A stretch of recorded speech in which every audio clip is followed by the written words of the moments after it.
Just অল্প কিছু কথা বলছি। কিছু কিছু বিষয় আছে তাকদীরে যেগুলো কনস্ট্যান্ট ফিক্স, এগুলো কখনো পরিবর্তন হবে না।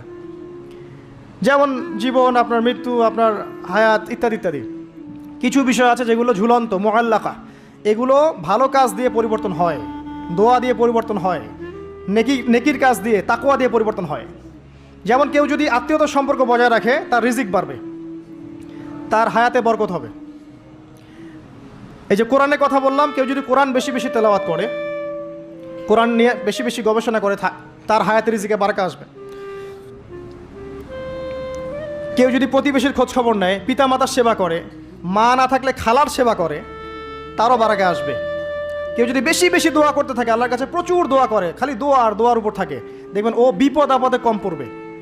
আর বিপদ আপদ আসলেও দেখবেন আল্লাহ পাক গায়েবী মাদাতে দেখবেন কোনো না কোনোভাবে তাকে সেভ করে ফেলছেন।